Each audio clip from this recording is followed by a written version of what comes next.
Sorry for bringing you back here once again. Some topics are best discussed in private. Is this about the imposter? That's right. I have to say, Traveler, I'm very surprised you noticed the difference between me and the imposter. Yes, this mark. Perhaps it's where it all began. Ooh, sounds like the beginning of a big story. Keep going. Well, I can't deny that what I'm about to say does sound like something from a children's storybook. So, what do you think this diamond-shaped mark means? A tattoo? A crest? Something else? No. Consider it a birthmark. Have you ever seen an intricate glass ornament and wondered how it was made? Well, one method for crafting with glass is a technique known as glass blowing. Glass blowing is not a widely known art in Teyvat. For this reason, glassware made in this way is usually very expensive. As the name implies, glass blowing involves blowing air into a hole, much like blowing up a balloon. This type of glassware is known for having a pontal mark at the point where the blowpipe was inserted, where the hole was sealed at the very end. This mark is a sign that the item was crafted by a human hand. Sounds kind of amazing. It is a wondrous and beautiful art form. Alice says that these marks are seen as proof of the maker's fine handiwork, the only flaw in an otherwise perfect work of art. My mark is something similar to this. The difference between synthetic and natural life lies in the directional flow of the life force. The energy of a natural life form flows out from within. That's why flower buds bloom and curled leaves unfold. And it's the very reason we watch and wonder at blossoming flowers. Creating life artificially, on the other hand, involves, to a certain extent, the introduction of an external source of energy into the embryonic life form. When the hole where the life force was infused is sealed at the end, it leaves a mark not dissimilar to the pontal mark in blown glasswares. The alchemical substance drips and spreads out in all directions, resulting in this rather ingenious diamond shape.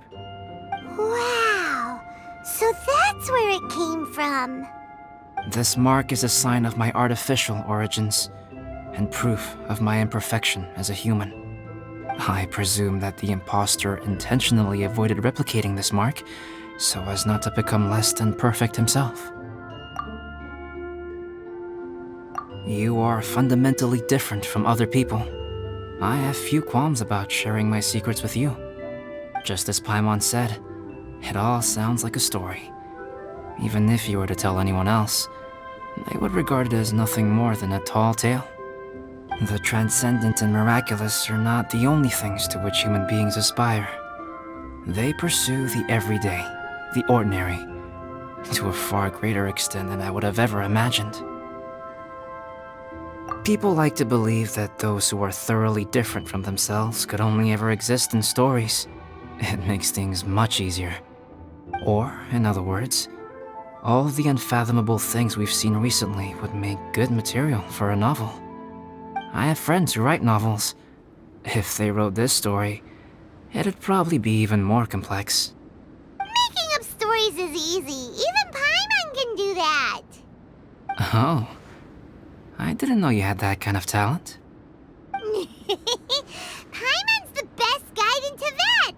Making up stories is a piece of cake. In that case, how about we have a storytelling contest? We can base our stories on the events of the last few days. Sounds great! But we still have to help out the Adventurers Guild. I understand. Creativity is something that cannot be rushed. Take your time, and come back when you have found some inspiration. We'll see whose story is more compelling. Deal! Okay, we'll regroup with the Adventurers Guild for now. Sure.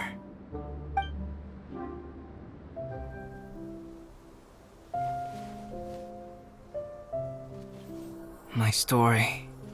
Yes, I should have known. Master's failed specimen in the dragon's belly. This is where the story truly begins.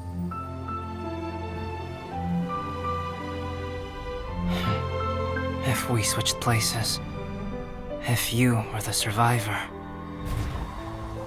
then as the abandoned experiment, the failure of the primordial human project, I'd want to replace you too. I would replicate your appearance, study your alchemy, and create miraculous life forms to divert your attention. I would wait for the right moment, then dispose of you and the Traveler, the sole person to have known your secret. And then, I could finally experience the joy of being brought into the world.